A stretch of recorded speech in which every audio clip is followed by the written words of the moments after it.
Welcome and thank you for standing by. At this time, all participants are in a listen-only mode. Today's call will feature a question and answer period. At that time, if you'd like to queue up to ask a question, you can do so by pressing star, then 1 on your phone. Today's call is being recorded. If you have any objections, you may disconnect at this time. I'd now like to turn the call over to Marisa Scala-Foley. You may begin. Thank you so much, Tom. Good afternoon, good morning to those of you who are on the West Coast. My name is Marisa Scala-Foley, and I work in the Office of Policy Analysis and Development at the Administration on Aging, and we thank you for joining us for AOA's first in a series of webinars focused on opportunities for the Aging Network within the Patient Protection and Affordable Care Act, also known as the Affordable Care Act or the ACA. Today's webinar, Care Transitions, What Do These Programs Look Like and How Can the Aging Network Play a Role, is, as the title indicates, focused on the important topic of care transitions, patients or clients going from one care setting to another, so from hospital to home, from hospital to skilled nursing facility, from skilled nursing facility to home, and more. Before I turn things over to our speakers for the substance of today's call and webinar, we have a couple of housekeeping announcements. First of all, if you have not yet done so, please use the link that we emailed you to get onto WebEx so that you can not only follow along with the slides as we go through them, but also ask your questions when you have them through chat. And I'll come back to that in a minute. If you don't have access to the link that we emailed you, you should also be able to go to www.webex.com, click on the Attend a Meeting button at the top of the page, and enter the meeting number, which is 665-306-726. However, you will likely only be able to do this if you have registered for this webinar. If you have not registered for this webinar, WebEx may not let you in. If you have any problem, if you are a registered participant and you have any problems with getting into WebEx, please do call WebEx's technical support at 1-866-229-3239, and I'll repeat that. WebEx technical support can be reached at 1-866-229-3239. Second housekeeping announcement, as Tom mentioned, all of you are in listen-only mode. However, we do welcome your questions throughout the course of this webinar. There are two ways that you can ask your questions. First, as I mentioned before, through the web using the chat function in WebEx. You can enter your questions when you have them. We'll sort through them and answer them as best we can when we take breaks for questions after each speaker presents. The second way that you can ask your questions is, as Tom mentioned, we will offer you a chance to ask questions through the audio line. That will happen at the end of this call. And when that time comes, Tom will again give everyone instructions as to how to queue up to ask your questions. Finally, our final housekeeping announcement has to do with follow-up. As Tom mentioned, we are recording this webinar. We will post the recording, the slides, a transcript of this webinar, and on the AOA website, which is www.aoa.gov, www.aoa.gov by early February. And we have a link to the AOA website in the resources section of these slides. Now we're pretty much set with housekeeping announcements, so I would like to turn things over to Cindy Padilla, our AOA's Principal Deputy Assistant Secretary on Aging, who will provide a welcome from AOA's leadership. Go ahead, Cindy. Great. Thank you, Marissa, and welcome, everyone. Thank you all for joining us. Assistant Secretary for Aging, Kathy Greenlee, wishes she could have joined us today, and she sends her regards to all of you. And as the Principal Deputy Assistant Secretary for the Administration on Aging, it's great and a great opportunity for me to be here with all of you today. This is the first in a new series of webinars sponsored by AOA that focus on opportunities for the Aging Network within the Patient Protection and Affordable Care Act of 2010, also known as the Affordable Care Act or the ACA. Today's webinar, Care Transitions, What Do These Programs Look Like and How Can the Aging Network Play a Role, provides an introduction to the topic of care transitions and some of the evidence-based models currently in use around the country, as you'll hear from AOA's own Carolyn Lyon. Before we begin, I do want to take a minute, though, to recognize the work of Mimi Toomey, Marisa Scala-Foley, and Abby Morgan. They've all been very, very busy putting this series together, and we want to thank them all and thank you all very much for your efforts. We also want to thank Sue Banning and Dave Buchanan, also from AOA, whose technical expertise have wired us in today. And of course, we want to thank Carolyn and Sandy Markwood, our two featured speakers. Carolyn Ryan is an Aging Services Program Specialist in the Office of Program Innovation and Demonstration at the Administration on Aging and was previously employed by the Aging Care Connections in LaGrange, Illinois, where she implemented and evaluated a community-based service model that supported older adults and their families as they transitioned home from a community hospital and 4 skilled nursing facilities. In fact, in 2009, Carolyn was selected as a Practice Change Fellow and designed a community-based program to support the transition home for observation patients and their families. She received her undergraduate degree from Washington University in St. Louis and her master's degree and certificate in health administration and policy from the University of Chicago School of Social Service Administration. Our next speaker, Sandy Markwood, as most of you know, is the Chief Executive Officer of the National Association of Area Agencies on Aging, or N4A, and has more than 30 years' experience in the development and delivery of aging, health, human services, housing, and transportation programs in counties and cities across the nation. Prior to coming to N4A in January of 2002, Sandy served as the Deputy Director of County Services at the National Association of Counties, where she took a lead role in research, training, conference planning, program development, technical assistance, and grants management. Sandy holds both a bachelor's and master's degree from the University of Virginia. And so when you look at their experience and what they bring to this webinar, you know that we know that the work happens at the local level, and our speakers are going to definitely talk to you all about that. As I mentioned, Caroline and Sandy will outline for you many of the opportunities for our network, not only in the implementation of America's new health care law, but how we can use this law to support and strengthen the work we already do and have done for over 45 years as we serve older Americans and people with disabilities each and every day. So why did we choose this topic, and why talk about transitions at all? Well, we know that about 1 in 5 Medicare beneficiaries discharged from the hospital are readmitted within 30 days. These unwanted readmissions have high costs, both financially for Medicare as well as physically and emotionally for the people we serve who are Medicare beneficiaries, and of course, their families. Improving care transitions when patients move from one care setting to another can help to reduce many avoidable readmissions.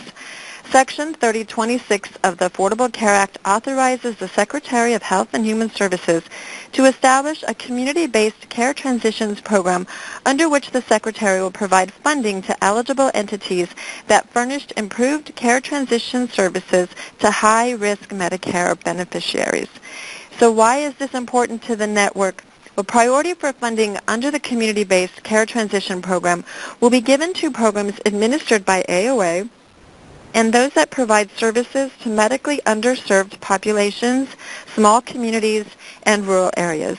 And as we said before, and as most of you know, many area agencies on aging and other aging network providers are already engaged in care transitions work. As you'll hear from Sandy Markwood from N4A, the activities involved in care transitions interventions are a good fit for work already being done by aging and disability services providers under funding from the Older Americans Act. Care transitions also provide a wonderful opportunity to integrate other important work being done by the Aging Network, including aging and disability resource centers, benefits outreach and enrollment, caregiving and respite programs, chronic disease self-management, and other health promotion, disease prevention programs, and many more. Finally, the partnerships that you can build through care transitions work with hospitals, physician practices, long-term care facilities, and other organizations can also help to position you better for future ACA-related opportunities, such as accountable care organizations, health homes, patient-centered medical homes, and more. So again, thank you for joining us today. We look forward to the presentation. We look forward to your questions. And of course, we look forward to the continued dialogue as we all work to strengthen the aging network and of course support the people that we all serve. So again, thank you all for joining us. And I'm going to give it back to you, Marissa. Thank you. All right. Thank you so much, Cindy, for that wonderful welcome. With that, I'd like to just quickly walk through the agenda. As we've just heard from Cindy Padilla from here at AOA. Next, we will hear from Caroline Ryan, who is also with the Administration on Aging, who will present an overview of the evidence-based care transitions models.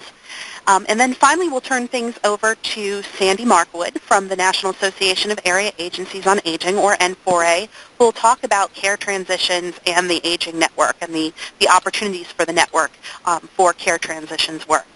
So Caroline, I will turn things over to you. Great. Thank you, Marisa. So this portion of the presentation is going to provide information about the 6 evidence-based care transition models that are currently being implemented through the 2010 ADRC Evidence-Based Care Transition Grants. I will also share some information on where and how these models are being implemented by grantees. But before I describe specifics of these models, let's begin with some common themes that are seen across the models. One of the common themes in the literature is the recognition that healthcare and community support are often delivered in service silos and that lack sufficient communication and collaboration. So a focus of these 6 models is looking at coordination across disciplines and silos of care. The 6 models also identify specific staff who are trained to support individuals to ensure a smooth transition from hospital to home. An important feature of that staff role is to empower patients and caregivers to take an active role in their own health care. The transitional care staff also perform an enhanced follow-up function. Staff may perform home visits and or follow-up phone calls post-discharge and address topics like medication management, follow-up with the primary care physician, as well as some self-management skills training in connection to home and community-based services. While selecting a care transition model often depends on the care transition setting and other contextual factors that are unique to individual transitional care partnerships, you will see these common themes throughout the discussion of the evidence-based models. So now let's take a closer look at the 6 models. The following slide has the 6 transitional care models listed here. The first 4 target the transition from hospital to home, while GRACE and guided care are care coordination models within primary care settings that have transitional care elements. So let's start with the care transition intervention. This model was developed by Dr. Eric Coleman, and it's based in the Division of Healthcare Policy and Research at the University of Colorado Denver School of Medicine. You will find with each of the models that we've included the website on the PowerPoint slides. I will be providing some general information during this presentation. However, the websites have contact information as well as more detailed information about the model. So the care transitions intervention is designed around 4 pillars. One of the pillars is medication management, ensuring that the patient understands the medications that they are taking or have been prescribed and that they have a management system in place. Another pillar is the patient-centered record, that a patient develops and maintains a personal health record that can be used to communicate with providers. The third pillar is primary care physician and specialist follow-up, ensuring that the individual schedules a follow-up appointment with their primary care doctor or specialist and is also an active participant during that appointment. The fourth and final pillar is knowledge of red flags, that an individual understands the signs and symptoms of their condition worsening and also knows how to respond to those signs. So the care transition staff person in this model is called a transitions coach. And the coach's role is really to empower the individual to take an active role in their own care by modeling behavior to improve self-management as well as communication with providers. Nurses, social workers, and other professionals have been trained as transition coaches through the care transitions intervention training that is offered in Colorado as well as on-site at organizations implementing this model. The care transition intervention is a 4-week intervention that includes the following components. So the transition coach first meets with the individual and their families at the hospital prior to discharge. During that initial meeting, the coach introduces the idea of the program and provides the individual with a patient health record that includes a discharge preparation checklist. After the patient is discharged, within 24 to 72 hours, the transition coach will meet with the individual and a caregiver at home. During that home visit, the coach engages the client in medication reconciliation. They review the red flags and also talk about strategies for responding to any red flags that may come up. They also develop and practice communication strategies so that they can effectively speak with their healthcare providers. So for example, an example of how the coaching role may be different from other practices. Instead of calling the primary care physician to schedule a follow-up appointment on behalf of the individual, a coach may practice or role play with the person what that call will be like, and then the individual will make the call themselves. So the concept is that the individual develops a skill set that can be applied to future interactions with their providers. After that home visit, the coach also performs 3 follow-up calls to reinforce some of the coaching that occurred during that visit. And again, for more information about the model, please refer to the website for additional resources as well as contact information. The next model I'll describe is called the Transitional Care Model. This model was developed by Dr. Mary Naylor from the New Cortland Center for Transitions in Health at the University of Pennsylvania School of Nursing. The Transitional Care Model provides comprehensive hospital planning and follow-up post-discharge for chronically ill, high-risk older adults. So the Transitional Care Model focuses on these 4 components. Patient and caregiver education to ensure that individual understands the information that is communicated to them. It also focuses on helping patients develop individualized care plans and self-management strategies. There's also a component that looks at assessing existing medication management systems as well as providing education related to medication reconciliation. And there's also an emphasis with this model that it's not intended to provide ongoing support. It's designed as a short-term transitional care intervention to help the patient and caregiver develop strategies to manage their own care as well as prevent rehospitalization. The care transition staff in this model are called transitional care nurses or advanced practice nurses. And the University of Pennsylvania has developed a series of web-based training modules to prepare staff to become transitional care nurses. And the transitional care model support is usually provided anywhere from 1 to 3 months. During those 1 to 3 months of the program, the following activities occur. After a referral is made to the program, the transitional care nurse meets with individuals at the hospital every day throughout the hospitalization. The transitional care nurse also collaborates with the healthcare team to coordinate the discharge plan and follow-up post-discharge based on the patient's goals. Then, within 24 hours of discharge, the transitional care nurse will perform a home visit to assess activities of daily living and instrumental activities of daily living. They'll also talk about symptom and medication management during the visit. The transitional care nurse will also go with the individual and their caregiver to a follow-up physician appointment to ensure and help the patient and family achieve their health goals during the visit. During the first month following hospitalization, the transitional care nurse also performs weekly home visits and then semi-weekly visits after the first month. On the weeks that a home visit doesn't occur, the transitional care nurse will also call the patient. The nurse is on call and available 7 days per week throughout the time frame of the intervention. The next model we'll talk about is the BRIDGE program. It was developed by the Illinois Transitional Care Consortium. The BRIDGE program is designed to connect medical and social support through linkage to home and community-based services, home health, and primary care. The care transition staff in this model are social workers called BRIDGE Care Coordinators. And the Illinois Transitional Care Consortium provides a training curriculum for staff preparing to assume the role of a BRIDGE Care Coordinator. The BRIDGE intervention provides support for 30 days following hospitalization, and then there are also mechanisms built in to transition individuals requiring more long-term support to existing care management services within the aging network. The BRIDGE Care Coordinators also occupy an office space on site at the hospital called an Aging Resource Center. The Aging Resource Center provides a dedicated space on site at the hospital for older adults and caregivers to explore community resources, health information and caregiving materials, and develop community care plans prior to discharge. So when a referral is made to this program, a BRIDGE Care Coordinator will meet with individuals either in a hospital room or in the Aging Resource Center to identify unmet needs, as well as complete assessments for home and community-based services prior to discharge. Within 48 hours of discharge from the hospital, the BRIDGE Care Coordinator will make a follow-up phone call to address any emerging unmet needs. During this call, they will address access to and scheduling a follow-up physician appointment, as well as access to and understanding of medications. The Bridge Care Coordinator also provides the individual with a consumer-driven health record, which can relay important health information to post-discharge care providers. Additional phone calls and home visits may take place during this time to resolve identified issues and ensure an ongoing connection to home and community-based services.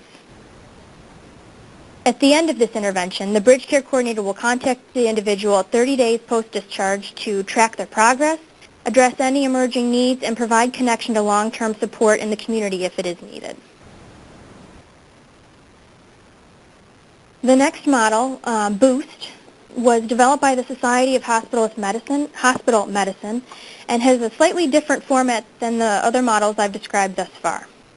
This intervention is designed to work with hospitals and hospitalists and has been implemented by itself or in conjunction with some of the other care transition models that I mentioned today.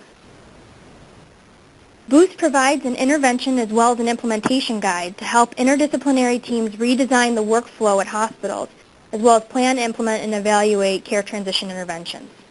They also offer technical assistance that includes training as well as a year of expert mentoring, and they also facilitate communication across sites implementing BOOST through a listserv, access to a community site, as well as quarterly teleconferences and webinars. BOOST also has an online resource center which allows BOOST sites to store and benchmark data against other sites as well as generate reports. The BOOST intervention focuses on 4 key areas: standardized discharge processes. And under this, they've developed a tool called the Target, and it has 4 pieces. One is a risk stratification process that addresses what they call the 8 Ps, which include topics like problem medications, prior hospitalizations, patient support, polypharmacy, and palliative care. Then there's an intervention plan that is linked to that 8P risk score. They also use a universal checklist as well as a general assessment of preparedness to ensure that there's a standardized discharge process. Another focus area is around patient and caregiver preparedness, and they've developed a PATH tool that addresses post-discharge situations and ensuring that the patient is prepared to meet those situations successfully, as well as TeachBack, which assesses the patient's understanding of a concept or a topic. The BOOST intervention also focuses on tools that address medication safety as well as follow-up care.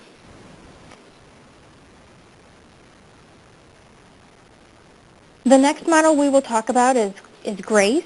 Dr. Stephen Council is the principal investigator for the Geriatric Resources for Assessment and Care of Elders model, and this program is based in the Indiana University Center for Aging Research. Now this model, as I mentioned previously, is designed as a primary care model for low-income seniors and primary care physicians, but it has transitional care elements built in. The GRACE support team is comprised of a nurse practitioner and a social worker that collaborate with a larger multidisciplinary team. Staff that are going to be part of this GRACE support team participate in a 12-session training program, and the model, as I mentioned before, is really designed to provide long-term support versus a time-limited intervention. The GRACE model also targets 12 geriatric conditions like dementia, depression, chronic pain, to mention a few, and for each of those conditions, there are recommended protocols for evaluation and management, which are then individualized for patients. So upon enrollment in the program, the GRACE support team performs a home visit to conduct a comprehensive geriatric assessment. That GRACE support team then meets with a larger interdisciplinary team, which includes a geriatrician, a pharmacist, a physical therapist, mental health social worker, and a community-based services liaison. And the interdisciplinary team develops an individualized care plan. The GRACE support team also meets with the patient's primary care physician to discuss the plan, and they use an electronic health record to facilitate communication. The GRACE support team also provides ongoing care management and coordination of care across sites, which includes supporting transitions from hospital to home. The last model we'll talk about today is guided care. And Dr. Chad Bolt has presented a lot of information on this program. The model is based out of Johns Hopkins University. And the care transition staff associated with this model are called guided care nurses. To become a guided care nurse, staff complete training at Johns Hopkins that is a 6-week, 40-hour web-based course They complete an exam, and then they earn a certificate in guided care nursing.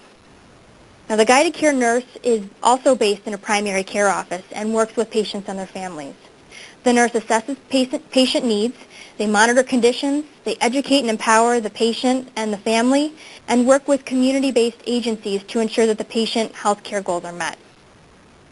The guided care model, as I also mentioned previously, is a long-term intervention based in a primary care setting that has transitional care components.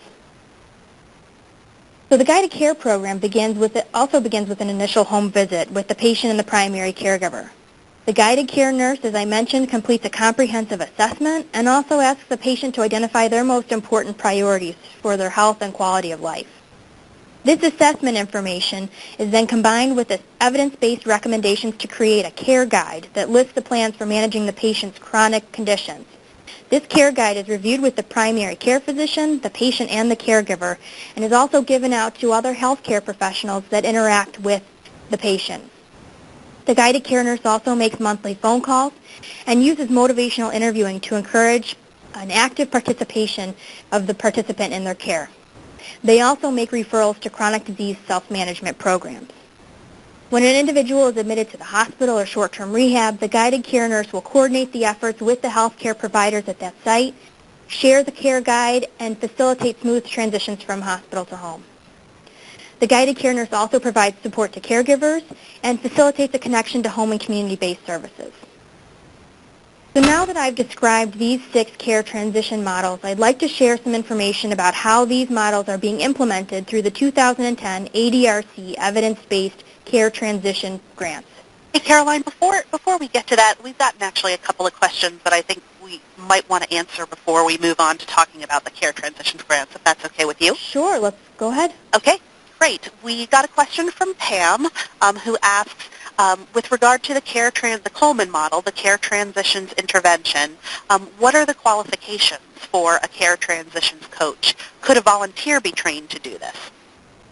With the care transitions intervention, nurses and social workers and other professionals have been trained, and volunteers have been trained as well. One of the challenges with volunteers is to find someone who would have the time availability and be able to go through the training to respond to the frequency of referrals that would come through a partnership with a hospital. Okay, great. We got another question in along with similar lines from William, and I think you've answered the first part of his question, but he would like to know how the coaches in the care transitions intervention model are trained. There is a full-day training that really provides education around the coaching role because it is very different from skilled care or care management, and talks about the 4 pillars and provides training on how to implement the intervention. It is also offered on-site at organizations that implement the program, and more information about that can be found at the Care Transition Intervention website. Okay, great. That's all the questions we have so far. Okay, should I continue? Yeah, please do. Okay, so let's go back a little bit and we'll talk about the 2010 ADRC Evidence-Based Care Transition Grants. ADRC actually stands for Aging and Disability Resource Center. It's a national effort to help create seamless access to long-term services and supports, which is really designed to help individuals regardless of their age, income, and disability. And states that were eligible to apply for the grant they were required to have already had care transition activity occurring within the ADRC. And then with this grant, they build upon that activity. So with the next slide, you'll see that there are, we've listed the 16 states that received these grants. And then on the following slide, we have some more specific information about how these models are being implemented. 12 out of the 16 states are implementing the Care Transitions Intervention. Illinois is implementing the Bridge program. Pennsylvania is implementing the Transitional Care Model. We've used the abbreviations here. Maryland is working with Guided Care. Indiana is with GRACE. And then New Hampshire is actually implementing both CTI, Care Transitions Intervention, and the BOOST model.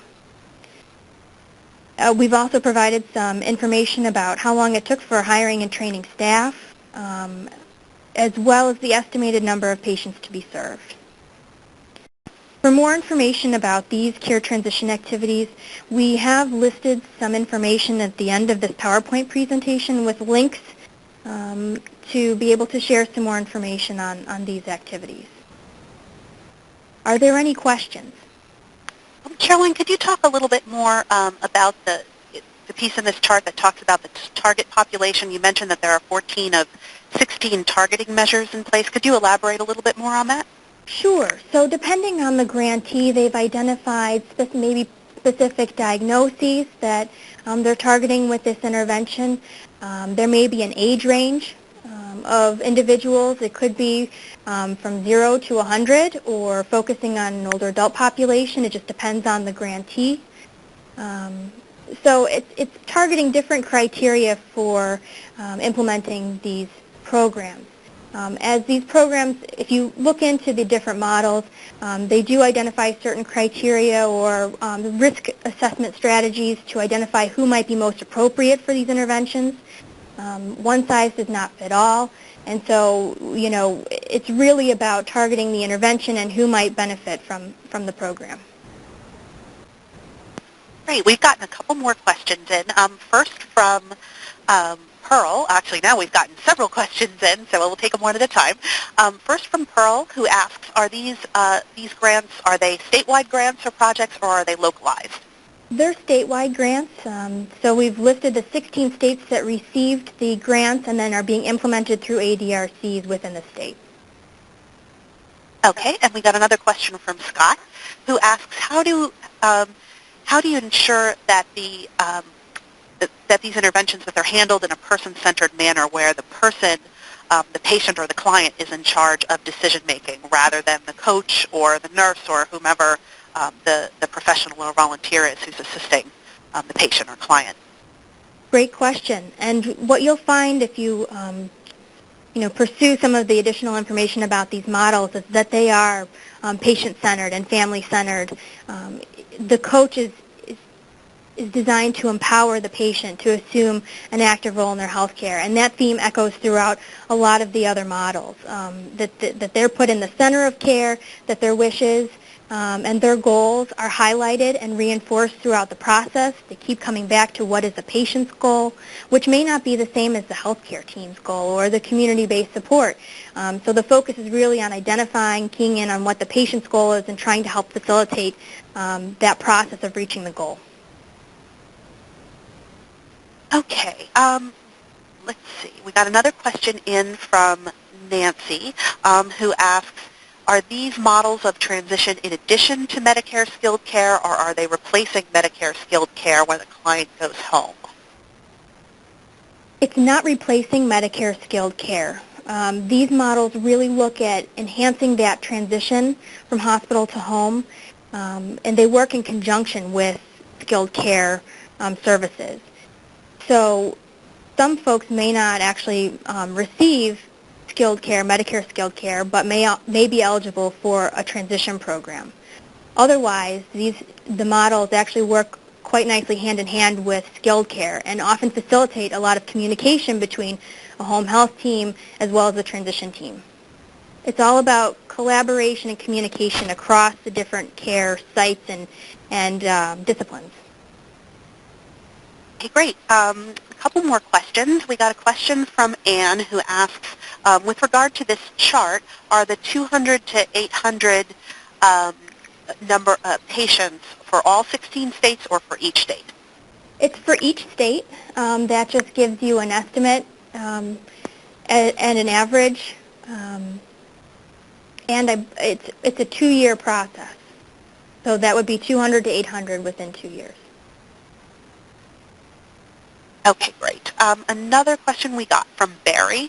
He asks, do any of the programs target populations that may be experiencing health disparities? Yes. The models do. Oftentimes it's targeting specific chronic conditions, but there are also interventions that are designed around So the BRIDGE program specifically targets limited English-speaking elderly, individuals who are living in medically underserved communities, and a lot of these other models really try and address and target individuals who may be at risk for rehospitalization and could benefit from a supported care transition. Okay, a question from Laura who asks, I see that my state is not one of the grantees. What can they do to become part of this important initiative? Well, beyond sort of the scope of these grantees, there's a larger network that is involved in implementing care transitions activities. The ADRC network is actively involved, as well as AAAs and other organizations throughout the country.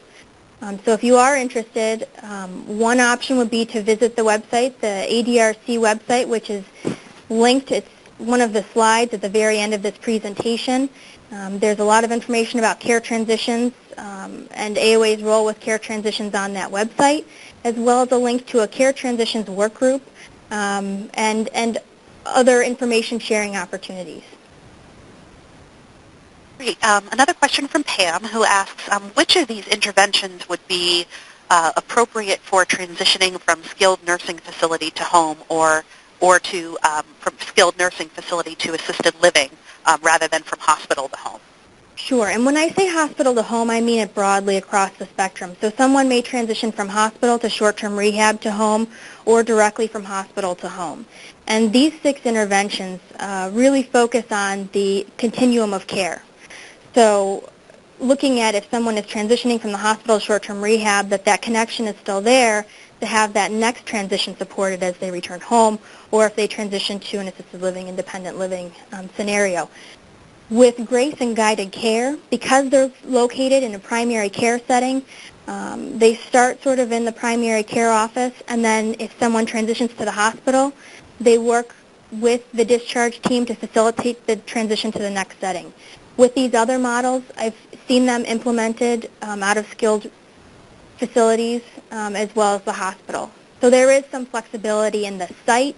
It's really more about the components, patient activation, collaboration, coordination, ensuring a smooth transition that are important with these models. Let's see. Okay, question from Jean who asks, do any of the models include patients with dementia? Is there any screening out of patients with certain illnesses, such as dementia or perhaps other mental health issues before they're accepted into one of these programs?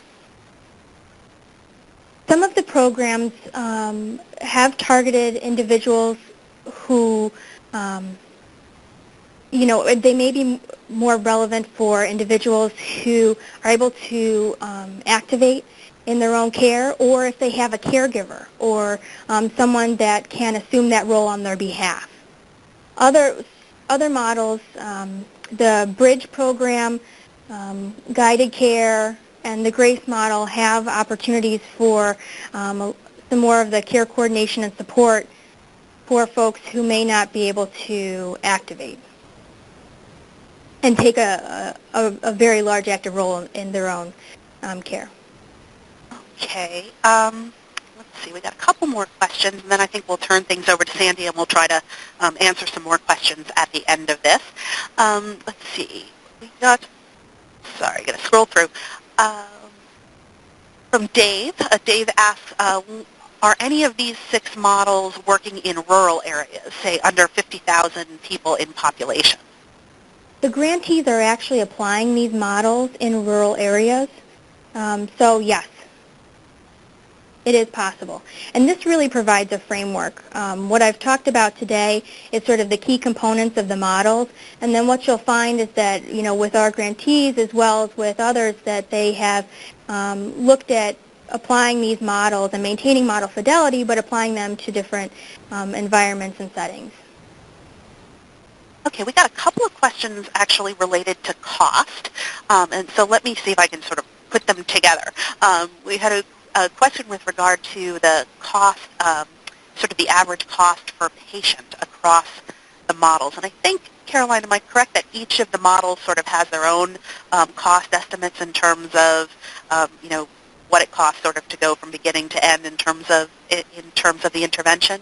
They do, and I would encourage anyone who's interested to link into the websites that we've provided, because there will be more information about the cost. And can you talk a little bit about any evaluation that's being done of AOA's own EBCT grantees in terms of, cost savings as a result of their care transition activities? Sure. I mean, I think that that's something that the grantees are aware of and are in the process of calculating at this point, as well as evaluating the outcomes of implementing these models within an ADRC setting. Okay, let's see. Hold on. We got a question from Alan who asks, are any of these demonstrations being implemented with people being discharged from nursing homes under the Money Follows the Person initiative? No, they are not. This particular set of interventions with these grantees are really targeting the transition from the hospital to short-term rehab to home. Right now there isn't a link in with these grantees with the Money Follows the Person program. Okay, hold on one second. We got a question, just a couple more quick questions, and then we will turn things over to Sandy, and we'll follow up with everyone else afterwards. A question from Nancy, who asks, what's the average number for the EBCT grantees, what's the average number of sites within a state, and who are some of these grantees who are implementing and evaluating programs and monitoring them, for that matter, for compliance? Sure. So the states receive the grants, and we have on our slide the 16 states that are implementing the grants. And then in terms of, I'm sorry, tell me the other part of the question again. Could you repeat it, Marissa? Sure. Put them together. Let me go back. So the average number of sites within a state, who are some of these grantees who are implementing and evaluating the programs, as well as monitoring them for compliance? Sure. So in terms of monitoring for compliance, I mean, there is model fidelity. The grantees are working with the researchers around ensuring that, there is model fidelity as it's being implemented at the sites. Typically, we've seen with the grants, I would say anywhere between 2 to 4 sites. Average is probably 2 or 3 sites that are implementing the program through this grant. Did I answer all of the pieces of the question? Yeah, I think you got everything. I think what we're going to do right now, in the interest of time, and we will have more time for questions, so I'll keep watching and sort of queuing these up, and we'll come back to as many. I'll try to answer some of them while Sandy's talking. But I think, Caroline, did you have anything else you wanted to mention as part of your presentation? I think that's it. Okay, great. Well, for those of you who have questions in the queue, don't worry, we won't forget about you. I'm going to sort of walk through, scroll through them and get them down, and we'll come back to some of these questions later on, and I'll try to answer some of them as best I can while Sandy's talking. But I think with that, we would like to turn things over to Sandy Markwood from N4A, who will talk about care transitions and the Aging Network. Sandy, we'll turn things over to you. Great, Marissa. Thank you so much. And again, I would like to focus in on what I believe are opportunities for the Aging Network in the Care Transitions Program.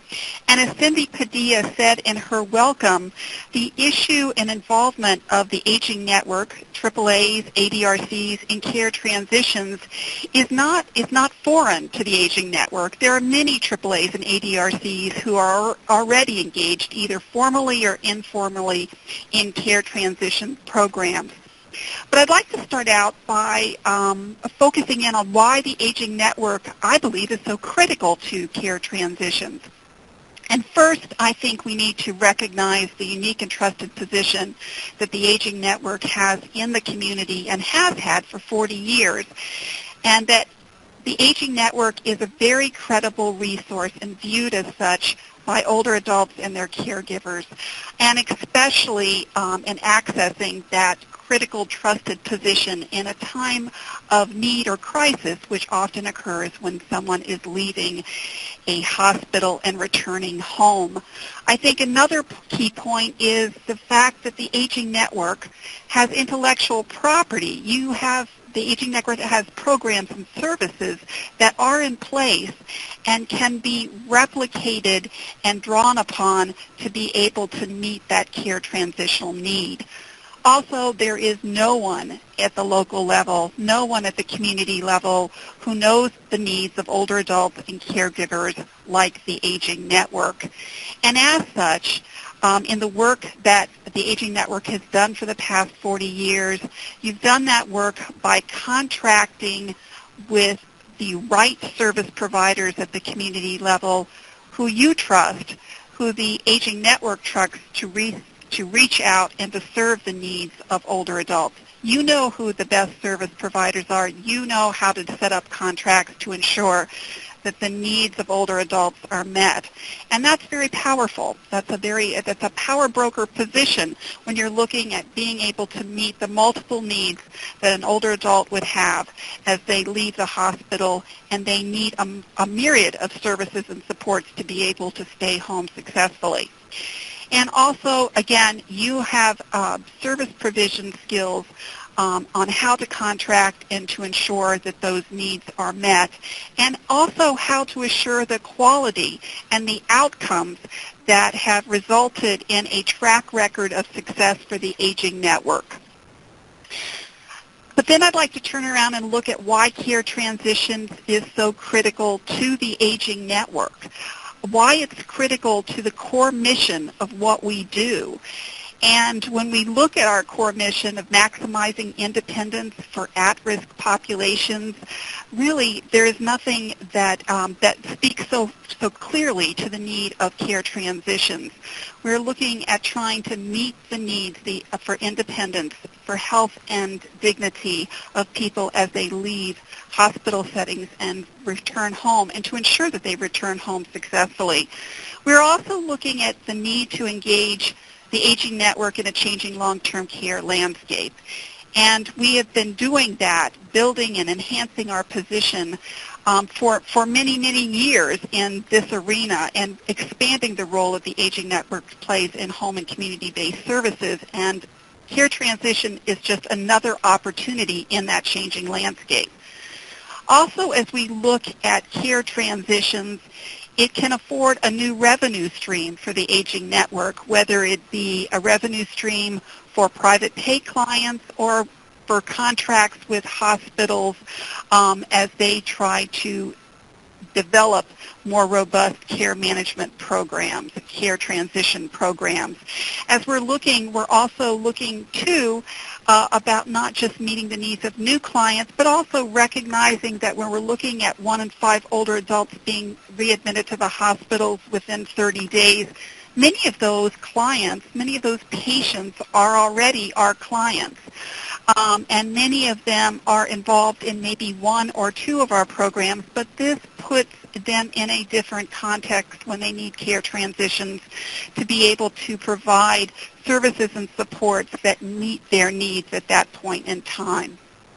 So when we're looking at care transition themes and how they relate to the Older Americans Act and to the Aging Network of Services and to the work that we do every day, I think they fall into 2 or 3 buckets, really. The first is looking at interdisciplinary teams and service coordination. The second is looking at enhanced follow-up activities for that patient client. And the third is patient and client activation, all themes that Caroline had already focused on as she walked through the 6 models. But I'd like to look at those 3 themes in terms of the work of the Aging Network. First, let's look at interdisciplinary teams and service coordination. And when we consider that theme, we need to look and focus from the Aging Network's perspective on the coordination of services that are already happening out in AAAs and ADRCs across the nation. And that fact that we're looking and working hard to build seamless bridges between the medical community and the human services community, and looking at building that bridge between the acute world and our world of person-centered support services. So coordination of services is key. Also, workforce development and training, and also developing significant standards for training in workforce development, recognizing that as we move into building that bridge between the medical and the human services worlds, that we need to ensure that we have the workforce who are able to successfully build that bridge and walk between both the medical world and the human services world. Also, we need to look at developing, refining, enhancing our planning processes to be able to ensure that we can successfully work in a care transition situation. And in saying that, we need to look at developing or enhancing our existing area plans and or setting up and developing new strategic plans at the aging network level, at the AAA level, that include a business development model as part of those, recognizing that care transitions really puts us in an expanded business model. Also, we need to look at creating new partnerships to be able to ensure that we can do this interdisciplinary team and this expanded service coordination. And there is no better system than the Aging Network to develop partnerships. Already at the AAA level, there are at least 10 formal partnerships that have been formed at the community level to provide enhanced services to older adults. When we're looking at moving into care transitions, it gives us an opportunity to expand our partnership base to include hospitals, physician practices, and medical facilities. But it also gives us an opportunity to expand our coordination and to be able to have more enhanced access to benefits and supports for people for older adults who, as they leave that hospital setting, will likely need more care and support for 30 days, but oftentimes it exceeds that 30-day period to 60 and 90 days, and helping them to be able to access the benefit programs that they need to be able to maintain those supports. The other bucket that I think that we need to look at from the Aging Network perspective around care transitions is looking at that enhanced follow-up. And this is an arena where the Aging Network has exceeded and had the base of expertise, again, since its inception. Looking at enhanced care management or care coordination and recognizing that we know how to develop, implement, and monitor individualized service delivery plans. Providing in-home services and supports, home health, personal care, homemaker services, friendly visiting or telephone reassurance or chore services. Looking at nutrition and home-delivered meals, access to transportation and coordination of transportation, but also looking beyond into monitoring and assistive devices, personal emergency response systems that are needed and necessary when you're looking at monitoring and ensuring that a person can remain home safely during that 30-day period after a hospital stay or beyond.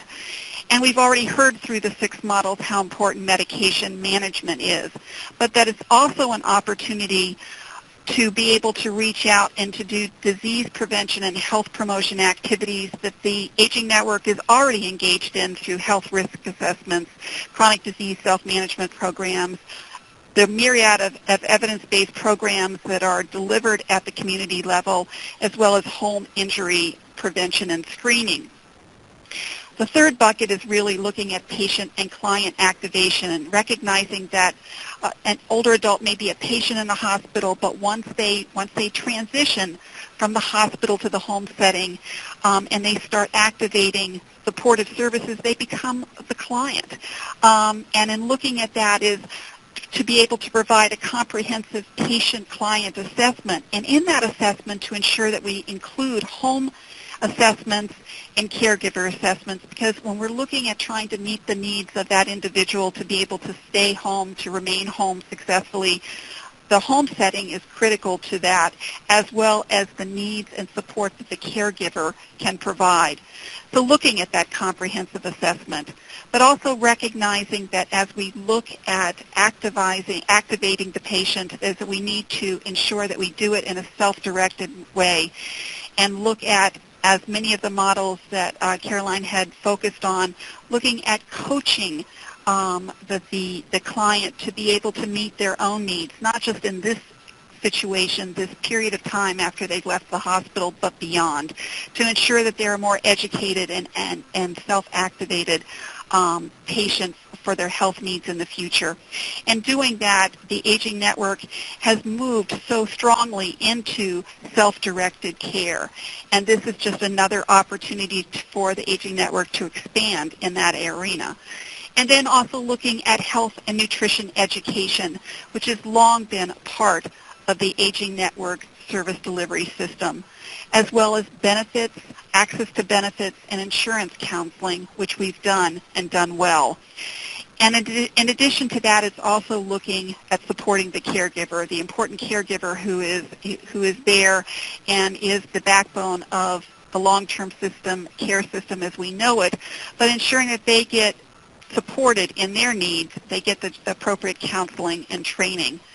So when we look at those three buckets, and we recognize that there is so much that the Aging Network is already doing that intersects with care transitions, as we look at these opportunities, both now and into the future, we need to really reflect on how as we move into this expanding arena, and it's expanding with the opportunities that are outlined in the Affordable Care Act. But there are some things that the Aging Network also needs to consider as we look at expanding our reach into this arena. And the first is capacity, recognizing that if we really intentionally expand into care transitions, we need to expand the agency's business model and develop and sustain those new partnerships and look at establishing fee-for-service billing systems to be able to ensure that we can move in that arena successfully. Also, from a human resources perspective, the need to expand and enhance our existing operations and perhaps our personnel, recognizing that from a care transition model, there needs to be a quick turnaround and possibly even 24/7 service delivery, and recognizing that in many of our agencies, that's not the model that we work on now, but if we move into care transitions, we would need to move into that direction. Also looking from a partnership and a provider relations is how to respond to broad scope of care transition service needs. And from a service provider's perspective, that may mean changing or amending our existing contract with service providers. And the last is looking at culture change to expand your agency's position. It's really a new way of doing business, and that new way of doing business is one that really the Aging Network has been changing its model of operations for many, many years as we've repositioned ourselves in home and community-based services. Care transitions would just be a way to further accelerate the change that we've already seen. So in looking at that, I think that from the National Association of Area Agencies on Aging perspective and 4A, we believe that the care transitions models provide a wonderful opportunity for the Aging Network to build on the work that we've done so successfully for so many years and to be able to expand our reach and our outreach to serve older adults at the community level. And in saying that, to do that with an expansion and enhancement of the programs and services that the community has come to rely on the Aging Network to serve and to deliver well. All right. Thank you so much, Sandy. See, I'm trying to look through. We've gotten a bunch of questions, and I'm trying to look through and see if there are any questions specifically for you. I think not at this time. So what I'm going to ask that we do right now is we're going to go through, so thank you so much for your presentation, Sandy. Questions are continuing to come in, so we'll call on both you and Caroline as we get them. What I'm going to do right now is talk a little bit about some of the resources that we've included in these slides for folks to be able to consult with later on. And then we'll go back to doing some more questions. We'll answer a couple more questions that have come in through chat, and then we will open up the audio lines for questions. So let's just take a look at the resources section of these slides. The first two slides on resources take a look at, provide again, the links to all of the different models that Caroline outlined in her portion of this webinar. The care transition intervention, or the Coleman model, the transitional care model, also sometimes called the Naylor model, the Bridge program, as well as Boost, Project Boost, Grace, and Guided Care. Let me mention, for those of you, because we've gotten this question a number of times, for those of you who are trying to frantically scribble down, and some of these URLs are a little bit complex, we will be posting these slides on the AOA website by early February. If you need these slides beforehand, please do. You can email us at Affordable Care Act, and that's all one word, Affordable Care Act at AOA.hhs.gov, and that'll be on the last slide that we look at in here. So you can email us, and we're happy to send you these resources so that you're not trying to copy down complicated URLs right now. So the first set of resources, as I mentioned, look at the models. We also have included in these slides some other resources related to care transitions. Several of the questions that have come in via chat through WebEx have asked about future funding that exists. One potential source of future funding that we anticipate coming out sometime this year, it will be from CMS in the form of the Community-Based Care Transitions Program. As Cindy mentioned earlier in her welcome, Section 3026 of the Affordable Care Act does authorize the Secretary of Health and Human Services to provide funding for programs that focus on community-based care transitions, what we've been spending our time this afternoon talking about. That solicitation has not yet been released, but we have listed a link to the website. The community-based care, the CMS did do a conference on looking at community-based care transitions in early December, which I'm sure many of you participated in either in person or via the web. You can find resources related to that conference at the Community-Based Care Transitions Program on that website. And certainly as soon as that solicitation is released, we will make sure to get that word out to the network as quickly as possible. In addition, some other care transitions related resources. As Caroline mentioned, we have a website that focuses on AOAs, Aging and Disability Resource Centers, efforts related to care transitions. In addition, the quality improvement organizations that are funded by the Centers for Medicare and Medicaid Services had as part of their 9th scope of work a subnational theme that looked at care transitions. There were, I believe, 14 states that were involved in some of that care transitions work through the QIOs. We have included a link to their website as well. They also offer some training, some webinars focused on the results of that QIO effort. So I do encourage you. We've sat in on some of them, and they actually are they're very good. So we encourage you to participate in those as you can. So also some resources related in general to the Affordable Care Act, AOA's own health reform webpage, as well as we have a link to healthcare.gov, which is the Department of Health and Human Services healthcare reform website, and we have a link to the text of the Affordable Care Act in here. We do invite you to join us for our next training, which will continue this theme of talking about care transitions and and we'll focus this next time on making the programmatic case for care transitions work in your community. We have scheduled that webinar for Wednesday, February 9th from 2 to 3:30 Eastern Time, and please do watch your email for additional registration information. That should be coming out fairly soon. With that, I think I will turn things back to Tom. Tom, if you could tell people how they can queue up to answer questions through the audio line, so we can take some questions there, and then we'll finish up with the few remaining questions that are available via chat. Thank you very much. At this time, if you'd like to ask a question, you can do so by pressing star, then 1 on your phone. You'll be prompted to record your name so that I may introduce your question. Once again, that is star, then 1 if you'd like to ask a question. One moment, please.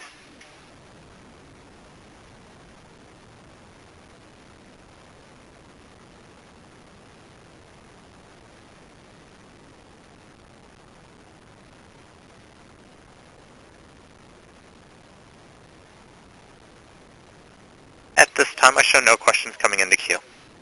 All right, so let's go back to our chat questions and see what else we can answer. Let's see, hold on one second. We got a question in from Jane who asks, and I believe this question is for Caroline. First, are there any collaborations, do any of these models promote collaborations with human services departments for follow-up with clients who may have been admitted following reports of elder abuse or specifically self-neglect? Caroline, do you know if any of our EBCT grantees or any of the other models have worked in that area? You know, they may already have that in place with their ADRC rollout. It really could vary from site to site. Okay. We got another question with regard that asks, are there any other measures with regard to, we got a question about outcome measures.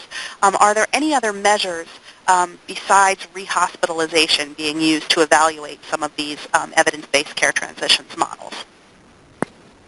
Absolutely. And if you refer to the websites, they can give you some of the measures that they've looked at. The models have randomized control trials where they have outcomes and measures. So if you're looking for specifics, I would certainly encourage you to look at the websites and the resources that they provide. In terms of the grantees, you know, certainly rehospitalization is one of the measures that will be considered, but you know, access to home and community-based services and other measures are also important in this work. Can I also, Marisa, I just also wanted to make one other comment. As we have our resources and list of information here in the last couple of slides, is really the focus of today's presentation was on the 6 evidence-based care transition models that are being implemented by the 2010 ADRC evidence-based care transition grantees. There are other care transition models that exist and are being implemented throughout the country, and so this just sort of gives, highlights a few of the models that are being used, and I would encourage for others who are looking for more information to, explore, other models that are out there as well. Sandy, a question for you from Kristen, who asks, what can the Aging Network do now in order to become part of, to partner with, and to implement care transitions projects? And Caroline, you can chime in too on this one, I think, as well. Well, great. I think that there are opportunities right now for the Aging Network to start knocking on the doors of hospitals and physician practices, but primarily hospitals, to be able to ensure that they know all of the services and supports that the Aging Network has.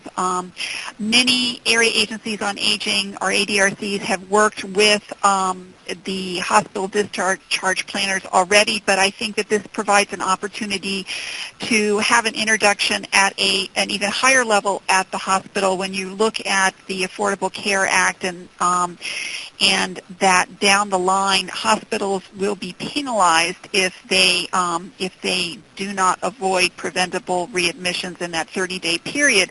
I think a lot of hospital administrators are looking at a new way of that discharge planning role and the services and supports that patients are connected to as they go home.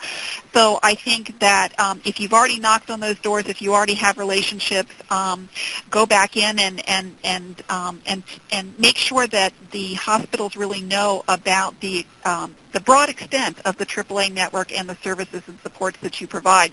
If you don't have that relationship, now is a time when your knock on the door or your call may be heard and responded to differently than it has been in the past. So partnership development, I think is key and critical, but I think the other part of it is looking internally at your own operations and recognizing what you do and how it can fit into that care transitions mode and model. One of the ones that Caroline had had outlined previously, and recognize that as you move more significantly into one of those models, that there may be internal changes that you need to do to your business to be able to set up those models successfully in your community.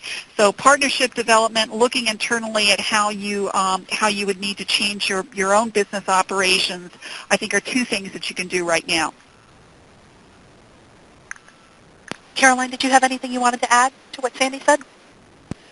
I agree with everything that Sandy said, and just in terms of thinking about partnerships, that those relationships may be established, but thinking about formalizing partnerships in terms of a memorandum of understanding or some type of formal agreement that really highlights, what the roles are and defining that partnership or collaboration.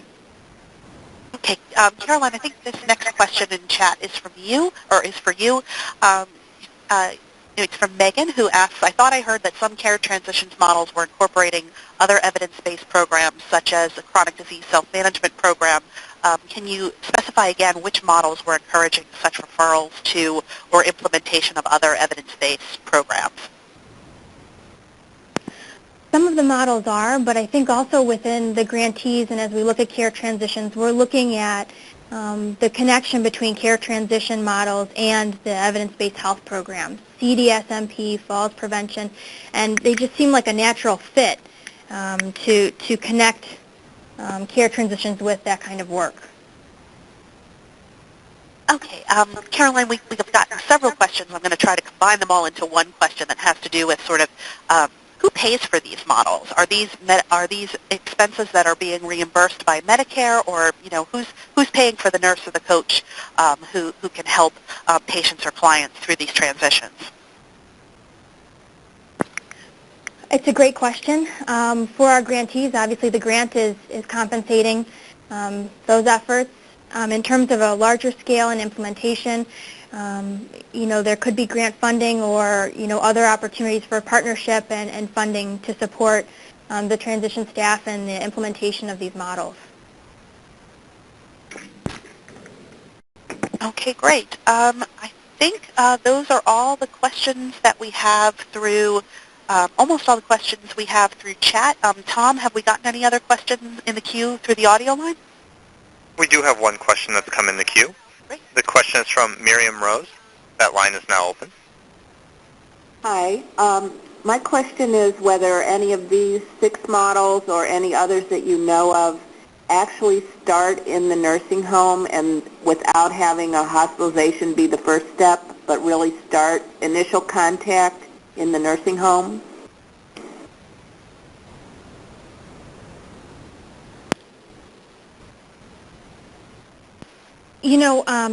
I think probably the best resource for you is going to be the actual model websites, because they can share more information about how the model has been implemented in different settings. And so perhaps that would provide the most detailed and accurate information in terms of the skilled nursing facility transition process. Okay, thank you. Any more questions, Tom? At this time, we've had no more questions come in the queue. Oh, okay, we've gotten a couple more in via chat. First is from Anna, who asks, are there any regulations or state guidelines that care facilities and hospitals have to follow with regard to care transitions, or is it optional for them? Caroline, do you want to take that one? Sure. I think, a lot of the development around these models was a recognition that the formalized systems were not in place, and that these models try to build systems that can enhance that support from hospital to home. That was really the intention, or where the design came from. And we got a question in from Denise, who asks, what background, social work or nursing, is most prevalent for care transition personnel? It really varies. It depends on the setting and personnel and the model. Okay, Sandy, we got a question in for you. We got a question from Carla, who asks, are there members of the Aging Network who have made some of the business model modifications you spoke of, who might be willing to mentor or provide webinars or conference sessions on how they successfully did this. I'm going to just pipe in before I turn things over to you, Sandy, and mention that this will be a future topic for one of our webinars, probably our late February webinar. We will take a look at making the business case. But Sandy, maybe you want to talk about the Business Institute and how that might relate to some of this work.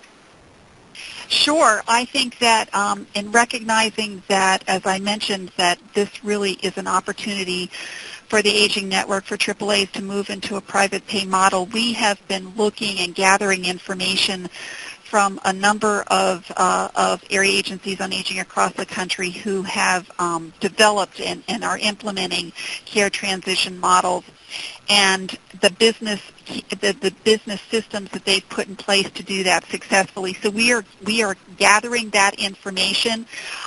We'll be happy to share it with AOA if, Marisa, you're doing the webinar at the end of February. But then we will also be posting it on the N4A website, www.n4a.org. It's not up there now, but probably will be within the next 2 to 3 weeks. Great, thank you. Caroline, we got a question in from Dave who asks, do the hospitals have a funding source that they can tap into to pay for care transitions on their end?